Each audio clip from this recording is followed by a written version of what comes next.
আপনি অনেক কিছু তাদেরকে পড়াচ্ছেন, কিন্তু আপনার সন্তান কোরআন পড়তে পারে না। আপনার চেয়ে হতভাগা কেউ নাই।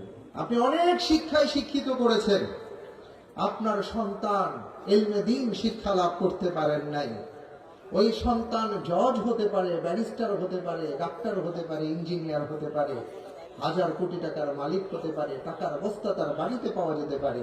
কিন্তু আপনি যে বাড়িতে থাকেন, কষ্ট করে মাথার ঘাম পায়ে ফেলে যে সন্তানকে লালন পালন করে বড় করেছেন, আপনার জমিটাকে আপনি বর্গা দিয়েছেন, আপনার ভিটে মাটিকে আপনি বিক্রি করে দিয়েছেন যে সন্তানের জন্য, কিন্তু সন্তানকে শিক্ষিত করেছেন, সুশিক্ষিত করেন নাই, দ্বীনের শিক্ষায় শিক্ষিত করেন নাই।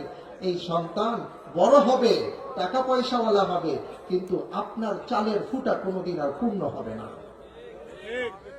আপনার কবরের পাশ দিয়ে আপনার সন্তান গাড়ি হাঁকিয়ে যাবে, আপনার কথা তার মনে হবে না, কারণ সে সূরা ফাতিহা জানে না। কবরের সামনে দাঁড়িয়ে কি পড়তে হয়, কি দোয়া করতে হয়, সে তো সেটা জানে না। তখন আপনি আফসোস করবেন, এই আফসোসে কোনো লাভ হবে না। এমন অনেক নজির আমাদের সামনে আছে। সন্তানকে শিক্ষিত করেছেন, সুশিক্ষিত করেন নাই, দ্বীনের শিক্ষা দেন নাই। এই সন্তান অনেক কিছু হয়ে একটা পর্যায়ে মা বাবাকে এমন ভাবেই ভুলে গেছে, বাবা মারা গেছেন, সন্তান তার লাশটা পর্যন্ত দেখতে আসে। কিছুদিন আগে করোনার যে ঘটনা ঘটেছে, এই করোনার ঘটনায় এমন কিছু হৃদয় বিদারক ঘটনার সাক্ষী আমরা হয়েছে, পৃথিবীবাসী হয়েছে, যেটা আগে কেউ কল্পনাও করতে পারে না। আমি এমন একটা এলাকায় আছি, যে এলাকার অধিকাংশ মানুষই ধনী, এবং সেই এলাকার মানুষের করোনার সময় এমন কিছু আচরণ আমি দেখেছি।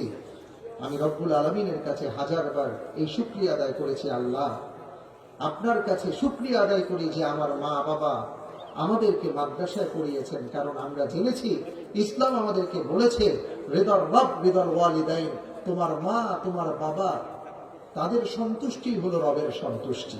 আমার দ্বীন আমাকে শিক্ষা দিয়েছে, আমার মা বাবা হচ্ছেন আমার মাথার মুকুট। আমার দ্বীন আমাকে শিক্ষা দিয়েছে, আমার মা বাবার সন্তুষ্টি অর্জন করতে না পারলে আমার দুনিয়াও শেষ, আখিরাতেও শেষ। সুতরাং সবার আগে মা বাবার কথাই আমরা চিন্তা করি, ঠিক না বেঠিক? কিন্তু আমি এমন দেখেছি যে সন্তানকে লালন পালন করে বড় করেছেন, বিদেশের মাটিতে পড়াশোনা করিয়েছেন, উচ্চ শিক্ষায় শিক্ষিত করেছেন, বাবা যখন করোনাক্রান্ত হয়েছেন, সেই সন্তান তার বাবাকে ফেলে চলে গেছে। বাবার মৃত্যু হয়েছে, আমি সাক্ষী। বাবা একা ছিলেন, 4000 স্কয়ার ফিটের ফ্ল্যাটের মধ্যে একা ছিলেন, তার পাশে কেউ ছিল না। মসজিদে দাঁড়িয়ে যে বলবে আমার বাবাকে আপনারা মাফ করে দিবেন, এমন সন্তান তার পক্ষ থেকে দাঁড়ায়নি। কেয়ারটেকার দাঁড়িয়ে কথা বলতে পারে না, বলছে আমার স্যাররে মাফ করে দিয়েন। আমাদের লোকজন গিয়ে তাকে নামিয়ে এনে দাফন কাফন করেছে। আপনারা চিন্তা করেন, এমন মা বাবা হতে চান, নাকি ওই মা বাবা হতে চান যে মা বাবার সন্তানেরা আল্লাহর কাছে দোয়া করে বলে, আয় আল্লাহ তাআলা আপনার দরবারে শুকরিয়া জানাই, সন্তান দোয়া করে মা বাবার জন্য, আন আশকুরু নি'মাতাকা আল্লাতী আন'আমতা আলাইয়া, আপনি আমার উপর নিয়ামত দিয়েছেন, আমার মা বাবার উপর নিয়ামত দিয়েছেন, আমাকে হেদায়েত দান করেন, আমার মা বাবাকে আপনি হেদায়েত দান করেন। মা বাবার জন্য তারা দোয়া করে।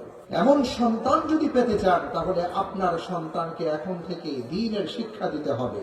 আমার কথা আপনারা বুঝতে পারছেন ভাইরা আমার? সুতরাং শুধুমাত্র ওয়াজ নসিহত শুনলে চলবে না, আমল করতে হবে। আজকে এখানে যেমন আমি বসেছি, আপনার সন্তান এখানে বসবে, পিতা হয়ে আপনি তার ওয়াজ শুনবেন, আলোচনা শুনবেন, আপনার হৃদয় বিগলিত হবে, চোখ জুড়াবে। এটা আপনারা চান না?